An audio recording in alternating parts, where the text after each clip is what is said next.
buenos días. Estamos en la casa de Jordi Esteve, escritor, cineasta y fotógrafo. Y hoy estamos aquí porque leyendo su último libro, que se llama Impulso Nómada, hacía referencia al mundo de los yin en unos pasajes del libro. Y al mismo tiempo le pedimos a ver si podía alargarlo y hablar también de los genios en el África ecuatorial. ¿Qué son los yin en el mundo musulmán? Bueno, los jinn son unos espíritus protectores. En el Corán dice que Dios, Alá, creó al hombre con barro, a los ángeles con aire y a los jinns con fuego. Y entonces los jinns están presentes en la religión árabe, o sea, tanto en el Corán como en los hadices, ¿no? como los dichos del profeta.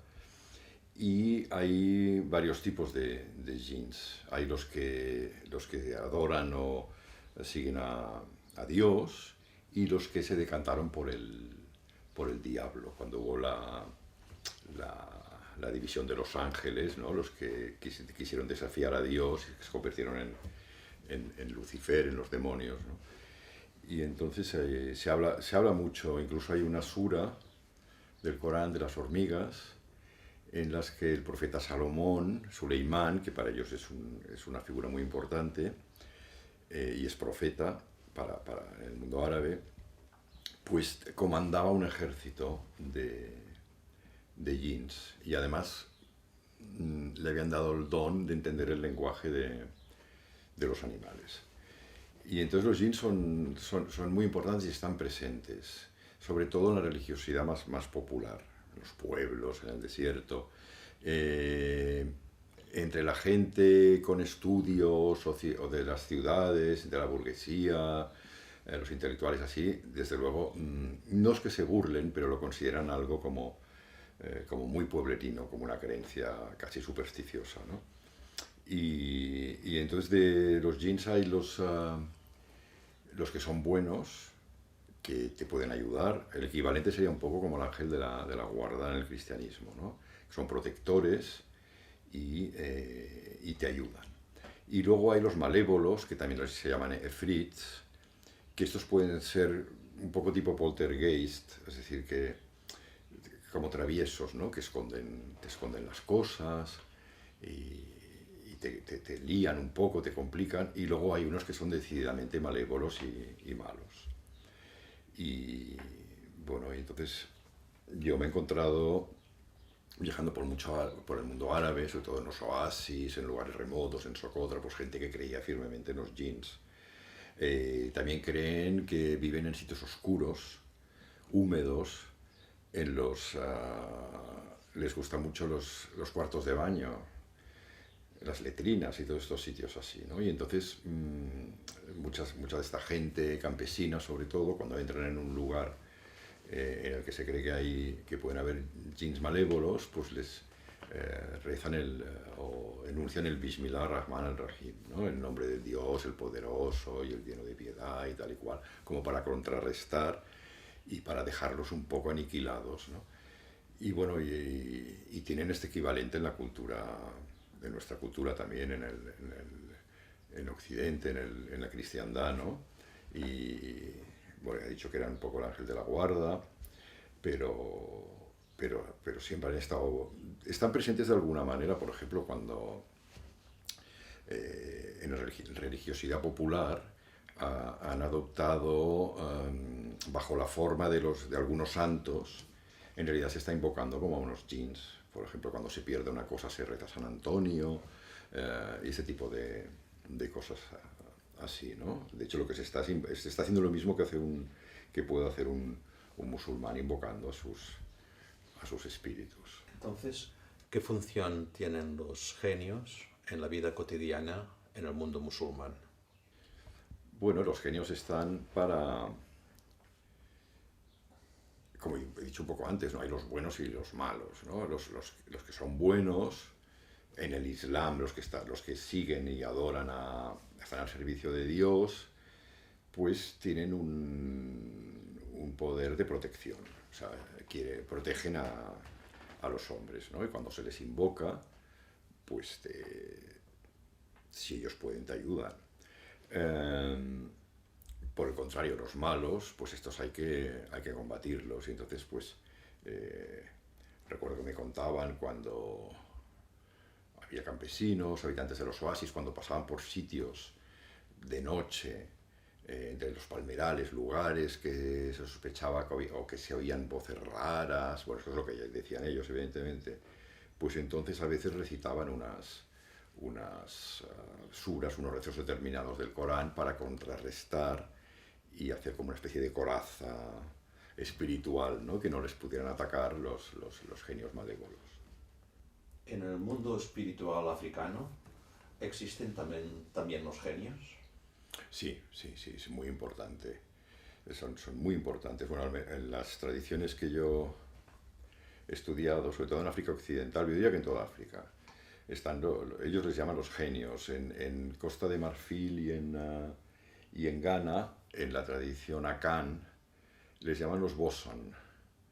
Y estos espíritus son realmente muy importantes. A veces son espíritus, bueno, hay muchos, ¿no? Hay el espíritu de Aboyá, que es el rey de los cazadores, hay espíritus del agua, y son realmente muy importantes porque ellos deciden la vida de la gente y dan consejos. De hecho, en la tradición que yo he estudiado, entre los Komian, que son los sacerdotes tradicionales africanos, de la espiritualidad africana, ellos, cuando la comunidad está en peligro, que puede ser una epidemia, una sequía, o amenazada por una guerra de otro clan, lo que sea, entonces invocan a los espíritus mediante la percusión.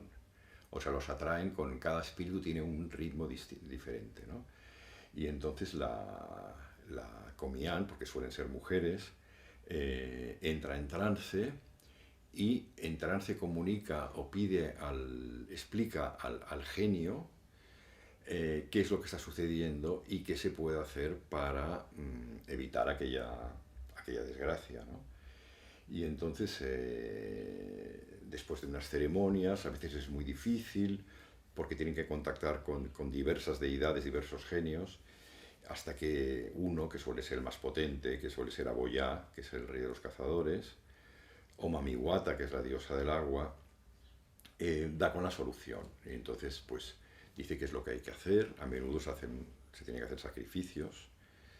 Claro, la idea del sacrificio también está en el cristianismo, sí, y en la tradición hebraica, porque, bueno, Abraham, Isaac, todo eso, ¿no? El Cordero Pascual, y también de una manera subliminada en la misa, ¿no? Porque hay un momento que es un acto como una especie de canibalismo, porque Cristo ofrece su cuerpo y su sangre, ¿no? Y bueno, y entonces mediante estas ceremonias, pues en el caso de las enfermedades, pues entonces comunican qué plantas del bosque plantas sagradas que les llaman ellos, pues hay que ir a recolectar para curar de aquella enfermedad, ¿no? Entonces, claro, luego se han hecho estudios sobre esto y hay algunas cosas que son un poco charlatanería, hay alguna cosa que no tiene una base científica, pero muchas sí, porque, bueno, ya sabemos que muchas de estas plantas del bosque tienen unas propiedades realmente muy eficaces para según qué tipo de enfermedades, ¿no? De hecho, grandes compañías han ido a África o Sudamérica para tratar de hacerse con esas plantas y luego sintetizarlas en el laboratorio.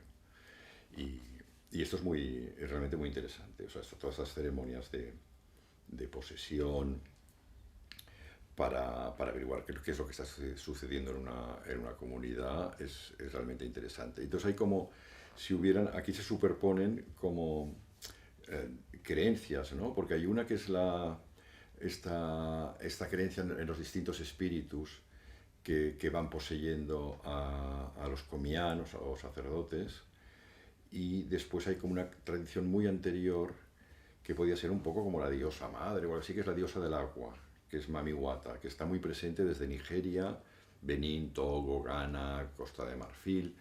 Continúa un poco hacia Senegal, pero no tanto, y luego en Sudamérica y en Nueva Orleans y en Brasil, ¿no? Porque todas estas creencias fueron al Nuevo Mundo con la esclavitud, con los esclavos, ¿no? Y entonces, volviendo a Mami Wata, parece como una creencia, parece un poco como la diosa madre, y es el espíritu que está en el agua. Y es un espíritu que puede ser bueno si se le cuida, si se hace un poco lo que ella dice y se la mima, ¿no? Porque si no puede ser terrible, puede acabar con los marineros, puede ser... Y es muy celosa, y entonces, por ejemplo, va cambiando según la zona geográfica, ¿no? Pero en la Costa de Marfil, los jueves, los hombres no pueden tener ningún tipo de relación sexual, porque ella es muy celosa, y entonces los jueves se los tiene que dedicar a ella. Y hay que ser casto, ¿no? Y bueno, pues regresando a esta emigración de la espiritualidad, Mami Wata sería Yemayá en Cuba y en Brasil. Y entonces hay muchos Ochun, o sea, hay muchas de estas deidades que pasaron directamente a Brasil y a Haití, a Cuba, la zona de Nueva Orleans también, y ahí pues se sigue practicando el culto a estos espíritus que son de origen netamente africano, aunque debido a las prohibiciones y al miedo que tenían los esclavistas de que estos esclavos se pudieran organizar, trataron de tenerlos mezclados de distintas etnias, incluso rivales, o con distintos idiomas para que no pudieran sublevarse, y entonces les prohibieron esta religión, esta tradición, ¿no? Y entonces lo que hicieron muchos, pues hicieron de la necesidad virtud, y entonces empezaron a hacer un sincretismo con santos cristianos para que no pudieran ser atacados, ¿no? Entonces pues había muchos santos, la Virgen de la Merced creo que es Yemayá, y entonces no podían ser atacados por los esclavistas ni por la religión. Y una de las cosas que hicieron, por ejemplo, en Estados Unidos con la esclavitud, es que prohibieron tajantemente los tambores. Y los tambores, antes ya hemos dicho, que son indispensables para hacer la llamada a los espíritus. Eso lo hicieron expresamente porque sabían que prohibiendo los tambores cortaban este vínculo con lo ancestral, ¿no? Y fue una jugada perversa, ¿no? Y bueno, pero quizás también gracias a que se prohibieron los tambores nació el blues, ¿no? No sé esto, pero realmente era muy importante, eran indispensables. ¿Los genios también pertenecen al mundo espiritual africano y el de nuestros ancestros? Sí. Bueno, yo lo que te podría decir, porque así me lo han explicado y lo he visto, es, volviendo a cosas que ya he dicho antes, que parece como si hubiera una espiritualidad más antigua de la que quedaran como reflejos o retazos, ¿no? Como lo que insisten muchos antropólogos e incluso sacerdotes de allí, hablando de este culto de Mami Wata, parece que es más antiguo que nosotros, ¿no? Que es como un sustrato que ha quedado de una antigua creencia. Y después se han empezado, de hecho es unas creencias que son muy, no sé si llamarlas modernas, pero que van evolucionando. Por ejemplo, ahora ha surgido lo que le llaman ellos el voyou, ¿no? El gamberro. Y entonces de repente aparece el espíritu que fuma y es como una especie de chico malo de las barriadas de Abiyán o de Lagos o así, ¿no? Y que es un genio como malo, pero se le puede reconducir y que te ayude. Es decir, van saliendo cada generación o cada X años, pues aparecen espíritus nuevos.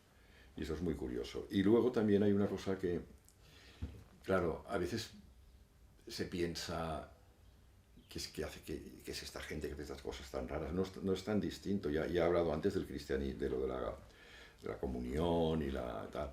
Y bueno, luego hay otro de las virtudes que tienen los comianes, que la adivinación. Entonces esto recuerda mucho a las sibilas del mundo antiguo, los oráculos. Es decir, que no está tan alejado de nuestras raíces, ¿no? Bien.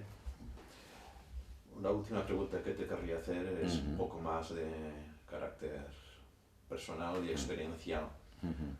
Tú puedes hablar de esto porque de alguna manera lo has vivido. Y entonces, ¿podrías explicarnos tus experiencias en el mundo de los jinn y en los genios africanos y cómo lo has sentido, cómo lo has vivido? Bueno, lo que ocurre es que yo no sé si creo en los jinns, yo supongo que yo no creo en los jinns. Lo que sí creo es que ellos sí lo creen, ¿no? Y también creo, bueno, lo sabemos esto científicamente, ¿no? Que nosotros tenemos un cerebro en el que hay unas zonas del cerebro a las que no accedemos o que creemos que están que no inutilizadas, pero como desconocidas, ¿no? Y entonces yo lo que... Esto son unas teorías que me he inventado, no sé qué base científica tienen, pero que ellos cuando entran en trance pueden acceder a este lugar, ¿no?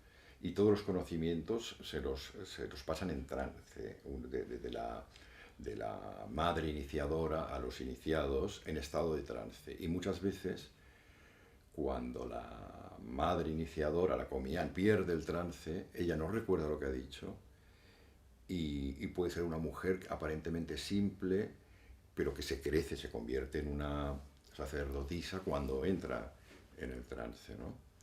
Entonces yo lo que he visto en la órbita musulmana, en Lamu,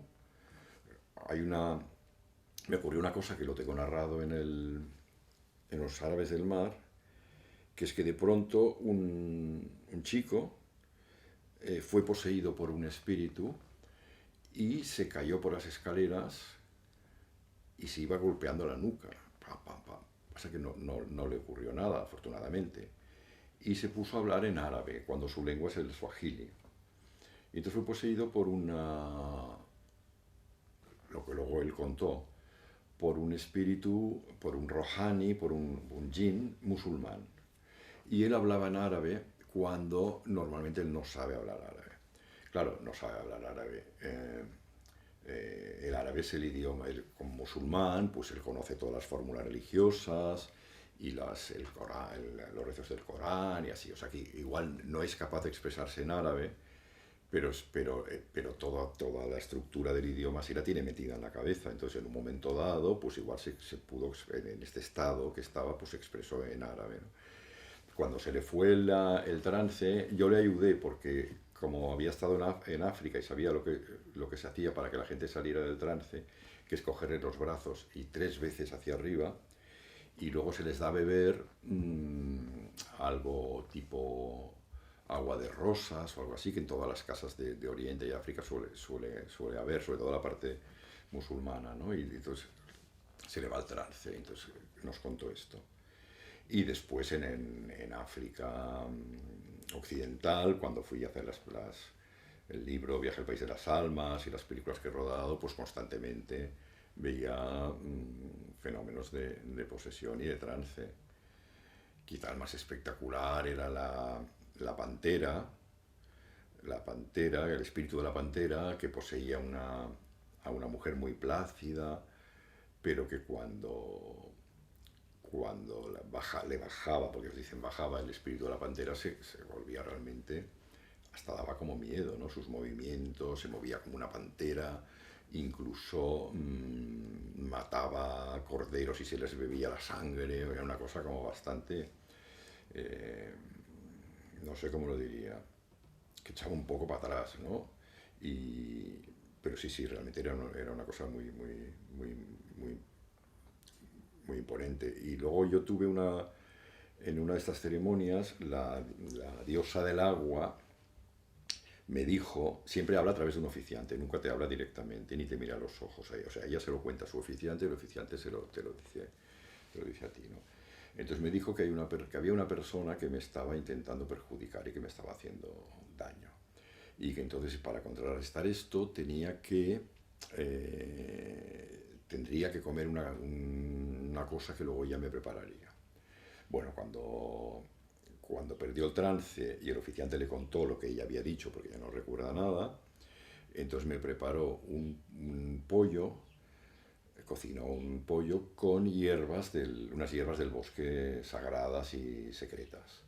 Entonces me dijo que no hacía falta que me comiera todo el pollo, evidentemente tampoco era un poco demasiado, ¿no? Pero entonces me dijo, pero sí tenía que morder cada uno de los trocitos esos. Yo no como animales, pero me dijo que tenía que hacer, y dije, bueno, pues mira, lo voy a probar. Y entonces cuando me tomé el pollo con las hierbas, con esta salsa muy agria, eh, un sabor muy desagradable, pues entré como no sé si en un trance, pero como un sueño, como una especie de duermevela. Y entonces me vi en el bosque y yo era muy pequeño, y entonces iban cayendo las hojas y muy lentamente, y yo me tenía que apartar porque es que me podían matar, ¿no? Y también gotas, las gotas, pues, cada gota también enorme y podían destrozarme. Y al cabo de mucho rato, que no sabría precisar, porque cuando estás en estos trances tú igual te piensas que estás un día, igual has estado unos segundos, eh, recobré el oído, porque no oía nada, y entonces oí unos ruidos y había un cien pies muy grande que me intentaba atacar. Entonces desperté. Bueno, esto parece como una especie de viaje lisérgico o lo que quieras, que probablemente lo era, pero entonces sentí lo que había sentido de pequeño en el bosque, cuando era pequeño y me escapaba y me iba a los bosques, ¿no? Sentí como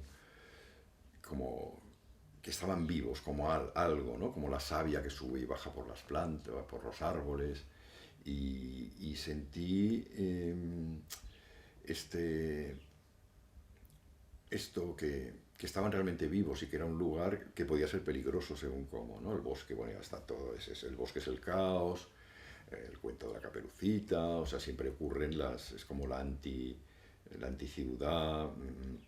es un lugar donde cualquier cosa puede ocurrir, ¿no? Y a partir de entonces, lo que me dejó la experiencia esta es que a veces en los bosques, si estoy solo y según a qué horas, vuelvo a sentir, de lo que me siento muy afortunado, esta sensación de cuando era pequeño en el bosque, como de comunidad con estas plantas, y que las plantas pueden ser malas, hay como una lucha entre las plantas, entre ellas, ¿no? Por dominar el espacio. Lo que pasa es que es una lucha que tendríamos que pasarlo como para utilizar aspectos de hoy en día, pues como filmarlo y luego pasarlo muy rápido, y veríamos como las plantas entre ellas pues se ahogan o se van como luchando, ¿no? Muy bien, Jordi, en principio no tengo ninguna pregunta más que hacerte. Gracias por compartir conocimientos y experiencias, que es en el fondo lo que pretendemos. Simplemente darte las gracias y hasta pronto. Bueno, pues me gustaría también dar las gracias a vosotros y a todos los que nos vean en el canal de YouTube, ¿no? Pues muchas gracias.